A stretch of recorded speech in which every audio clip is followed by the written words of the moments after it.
Assalamualaikum para sahabat. Kita lanjut video ini menyambung dengan video sebelumnya ya.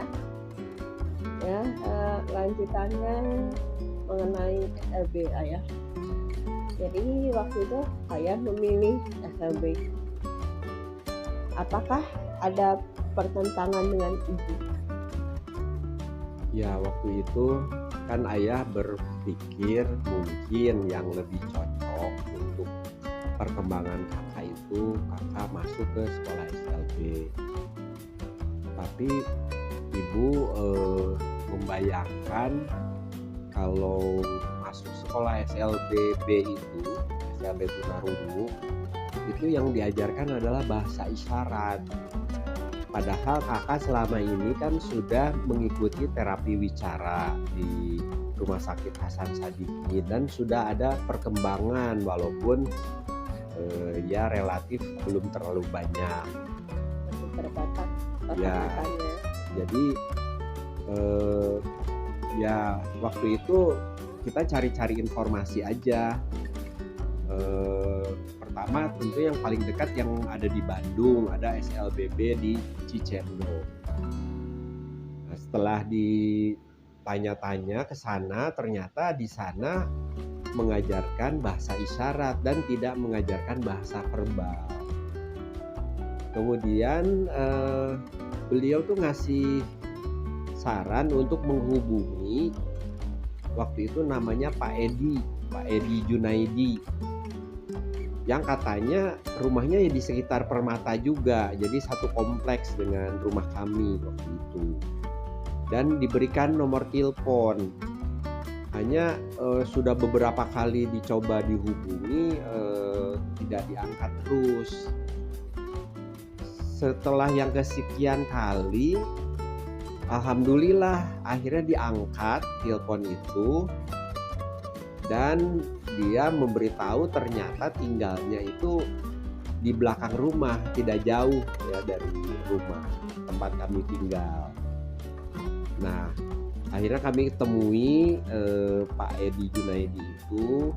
Ya, saya juga pada kesempatan ini ingin mengucapkan juga terima kasih kepada Pak Edi Junaidi karena telah memberikan informasi yang berharga kepada kami. Waktu itu beliau menyarankan kalau tunarungu tapi ingin belajar bahasa verbal itu ada di Jakarta SLB, namanya SLB Santirama. Setelah kami menemui Pak Edi waktu itu, beliau menyarankan ada sebuah SLB di Jakarta yang mengajarkan bahasa verbal. Jadi kami sangat tertarik untuk itu ya, dan kami mencoba mencari informasi. Beliau juga memberikan satu nama yang ada di sekolah tersebut.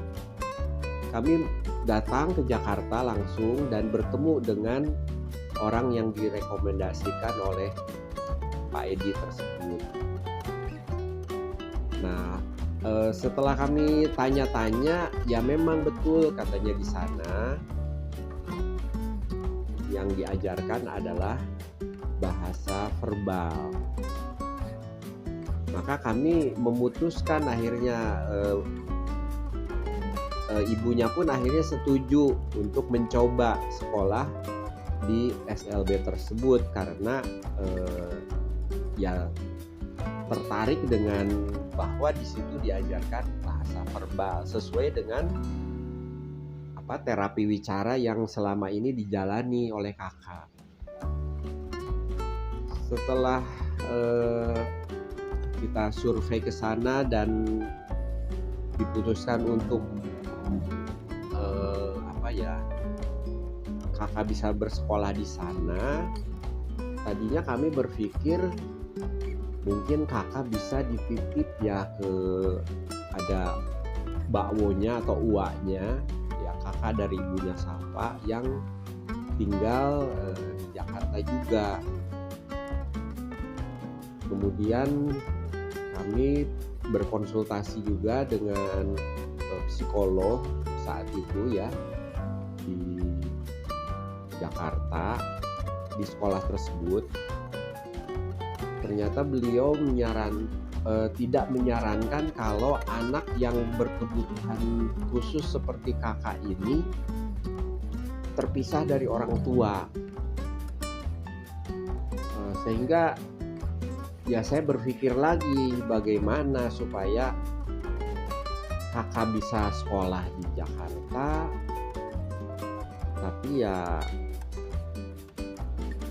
saya juga tetap bisa menafkahi keluarga ya. Kemudian saya mencoba waktu itu mengajukan ke kantor tempat bekerja untuk apakah ada peluang gitu ya, ada kemungkinan untuk bekerja di Jakarta, karena kantor tempat saya bekerja itu sebuah bank swasta berkantor pusat di Jakarta, dan saya juga waktu itu pernah mengikuti pendidikan officer juga di Jakarta. Setelah menunggu beberapa lama, ternyata jawabannya saya tidak bisa pindah ke Jakarta. Sehingga saya berpikir lagi dan ya mencari-cari pekerjaan lain ya, karena di tempat saya bekerja tidak bisa. Akhirnya mencari-cari pekerjaan yang lain, dan setelah didapatkan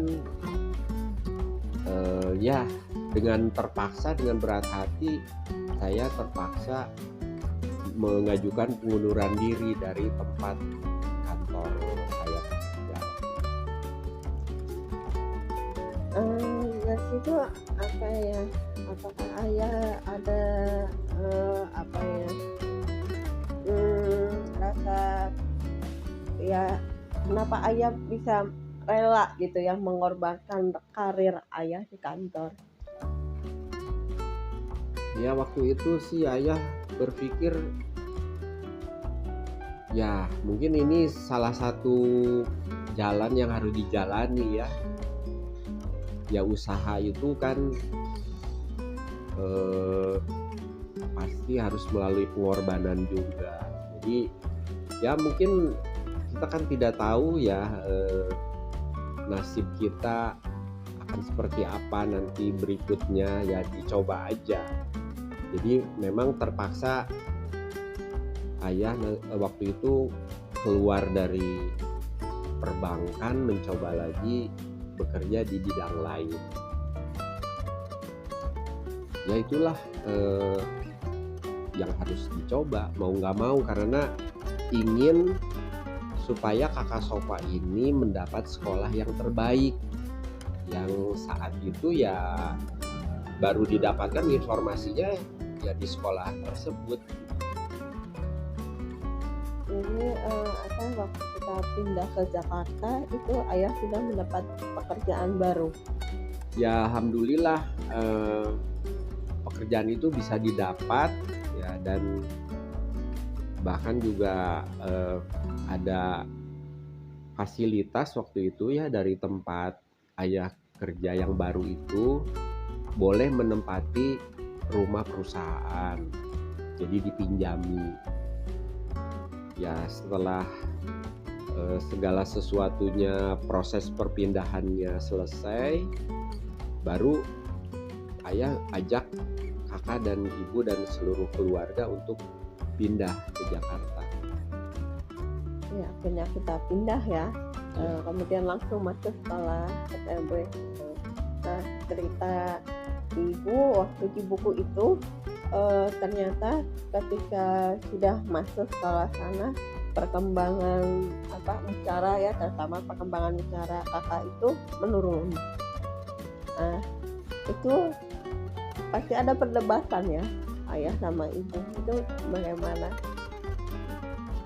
Ya waktu itu ibu memang cerita ya, ternyata kakak itu yang tadinya sudah kemampuan bicaranya itu ya ada beberapa kata yang sudah bisa gitu ya, sudah dilatih di sini waktu terapi bicara, ternyata pelan-pelan jadi hilang di sana, di sekolah itu. Kenapa? Karena di sekolah itu memang yang diajarkan oleh guru itu adalah bahasa verbal, tapi komunikasi spontan antar anak-anak yang belajar di situ, mereka sesama teman itu menggunakan bahasa isyarat ciptaan mereka sendiri gitu kan.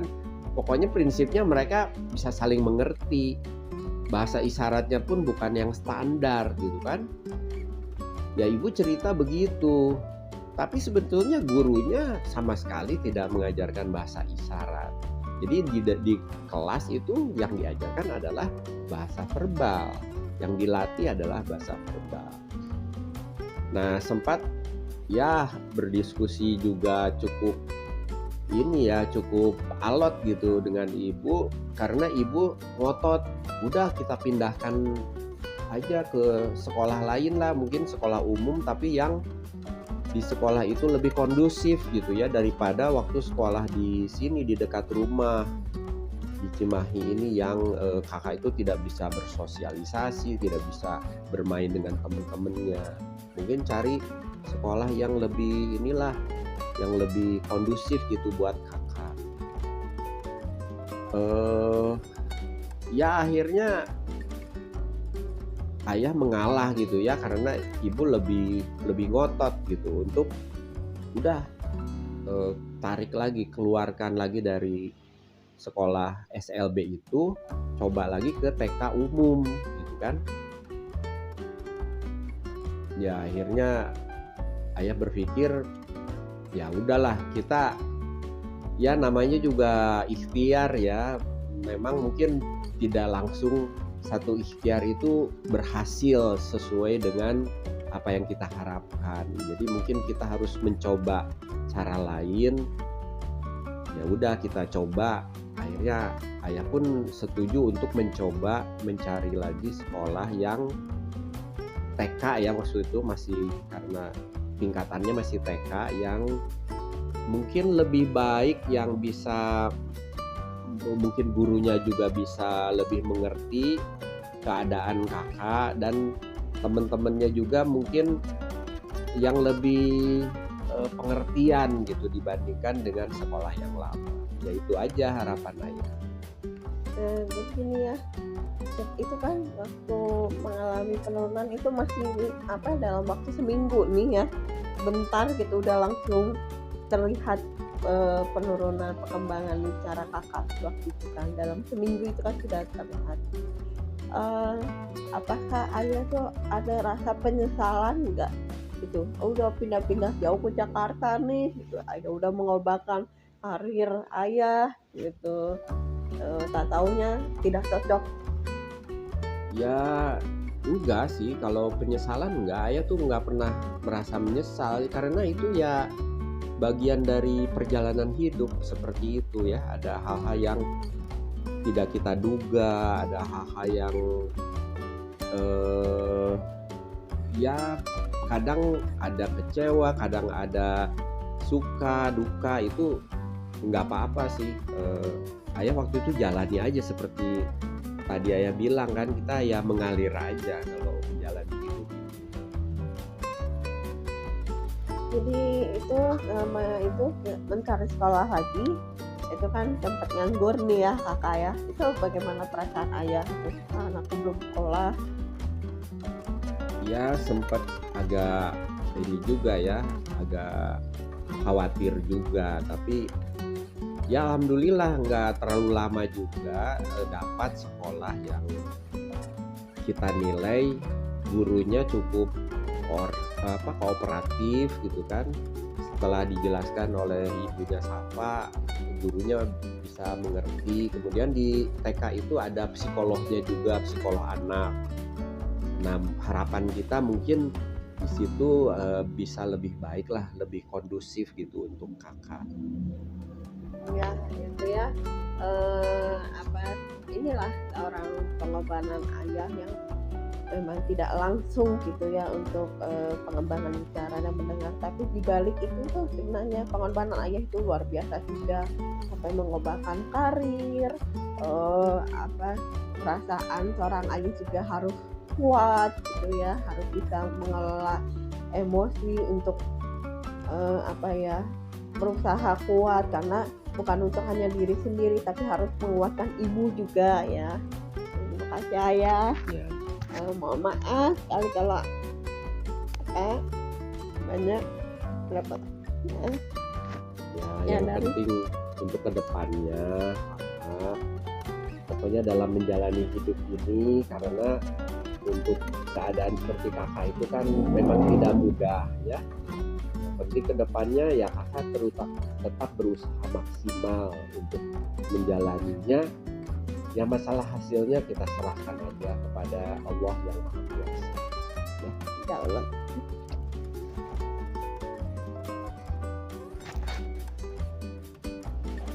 Ya itu ya. Ini ya juga mungkin kita lanjut ingin tahu ya, ayah merasa titik terendah dalam hidup ayah sampai sekarang itu apakah waktu pertama kali kakak terdeteksi gangguan dengar, atau ketika ya kakak mungkin di akhir ini sebelumnya kakak dikeluarkan dari saya merasa titik terendah dalam hidup saya.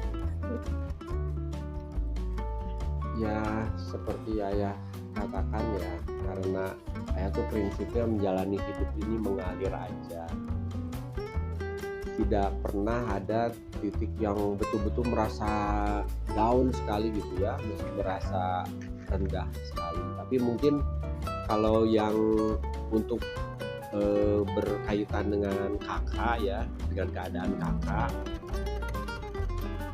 yang mungkin yang paling mengagetkan itu bagi ayah itu, dan harus kuat menerimanya, adalah waktu kakak itu dinyatakan tunarungu oleh dokter THT, yaitu keadaannya. Tapi kan itu perasaan itu tidak ayah pelihara terlalu lama, karena ibunya kakak itu justru lebih terguncang, sehingga ayah yang harus menenangkan, karena tidak ada lagi siapa lagi yang akan menguatkan gitu kan. Kalau ayah juga sama-sama merasa down, merasa terpuruk, merasa putus asa, ya tidak ada jalan keluar nantinya. Jadi ya itulah mungkin kalau dikatakan titik yang terendah, tapi tidak sampai sampai hancur banget gitu, nggak pernah merasa seperti itu. Ya waktu itu kita sempat terpisah ya, setelah kakak sudah menjalani TK, kemudian ingin melanjutkan SD. Dan itu pada saat itu kan ada tragedi Mei 1998 ya, jadi terpaksa pindah kembali ke Cimahi, tapi ayah tetap di Jakarta. Itu siapa yang memutuskan waktu itu? Ya waktu itu ayah dengan ibu berunding ya. Jadi karena waktu itu kan ada kerusuhan Mei 1998, banyak kantor, toko, pasar dibakar ya di Jakarta itu. Pokoknya chaos lah di Jakarta saat itu. Sehingga ya kita ada rasa takut juga, trauma ya, terutama kakak itu kan kalau pergi ke sekolah itu kan jauh dan masih menggunakan angkutan umum ya, sehingga rawan kalau terjadi apa-apa di jalan. Bahkan juga sering ada tawuran ya di perjalanan kakak dari rumah ke sekolah itu. Nah, kita berpikir ya udah untuk lebih tenang, mungkin di Cimahi itu lebih tenang gitu untuk sekolah ya, untuk belajar. Kalau di Jakarta kan begitu hiruk pikuk ya suasananya. Dan karena ayah sudah pindah kerjanya sudah di Jakarta, ya sudah tidak, untuk kembali ke kantor yang lama kan tidak mungkin. Jadi kita memutuskan ya ayah dan ibu, udah ayah tetap kerja di Jakarta, ibu, kakak dan adik kakak satu lagi Atifa ya pindah kembali ke rumah ke Cimahi, mencari sekolah SD di sini gitu kan. Karena kakak kan selama TK di Jakarta itu lumayan sudah ada bekal ya, sudah ada perkembangan yang bagus, cara bicaranya juga, komunikasinya sudah lebih baik, kemudian perkembangan belajarnya juga, terutama matematika ya kakak sudah bisa menyamai atau mungkin melebihi beberapa anak yang lain saat itu. Jadi harapannya bisa melanjutkan ke SD umum gitu kan, karena sudah TK umum dilanjutkan ke SD umum. Dan ya akhirnya diputuskan lah kakak, ibu dan adik satu waktu itu ya, masih satu. Kalau sekarang kan adiknya 2, masih satu adiknya pindah lagi ke Cimahi.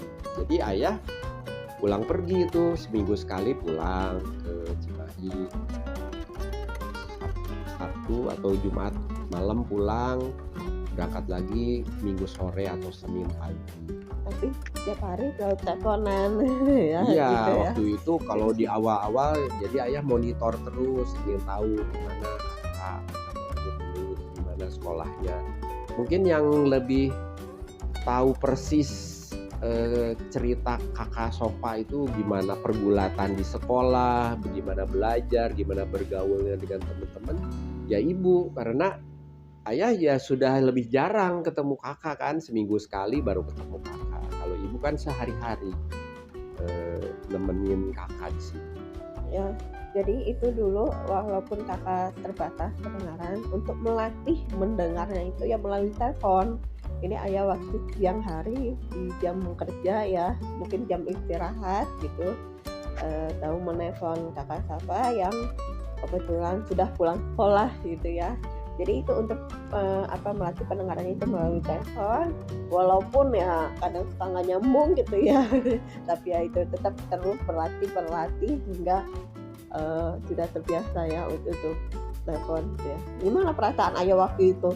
Ya walaupun nggak nyambung, kakak kesel atau gimana gitu. Ya dengan kakak bisa nelpon aja ya udah sangat senang ya kakak ya, karena waktu itu kan nelponnya masih telepon biasa ya, belum ada HP. Kebetulan di alat bantu dengarnya itu ada fasilitas Ya, untuk telkoil. ya pakai switchnya, ada telkoil untuk menerima telepon, dan dia kakak hanya bisa mendengar kalau switchnya itu dipindah ke telekoil. Kalau yang kebiasa nggak bisa itu untuk mendengar percakapan. Jadi ya alhamdulillah ayah udah cukup senang waktu itu, walaupun ya tetaplah memerlukan waktu ya untuk bisa menangkap dengan baik, terus bisa juga menjawab apa yang ayah sampaikan gitu. Ya, terima kasih ayah yang sudah berkorban untuk kakak, yang ya maksudnya kalau secara langsung untuk perkembangan itu ya mungkin nggak begitu banyak gitu ya, tapi ya dibalik itu ayah itu sangat-sangat banyak sekali pengorbanan ayah terhadap kakak. Terima kasih ayah. Ya begini ya para sahabat, terutama untuk orang tua, harus kompak ya utamanya ya, ayah dan ibu, orang tua itu harus kompak untuk demi masa depan anak gitu ya. Anaknya enggak yang mengalami gangguan dengar itu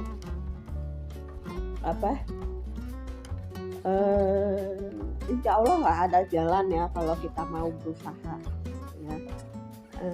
Dan bagaimana ya? Apakah ada pesan untuk para sahabat? Ya itu setuju ya dengan yang sudah kakak sampaikan ya kepada para orang tua, tetaplah berharap ya, jangan kehilangan harapan, apalagi putus asa dalam mendidik, dalam mengembangkan anak-anak kita supaya menjadi anak-anak yang bisa berkembang dengan baik, meningkat kemampuan komunikasinya dan kemampuan daya nalarnya, sehingga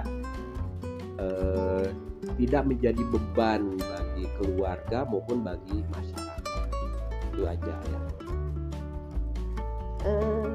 Untuk ada pesan ayah untuk kakak? Ya tadi kan udah disampaikan ya, jadi kakak pokoknya tetap berusaha ya, apapun yang dihadapi harus tetap tabah, harus tetap kuat ya, karena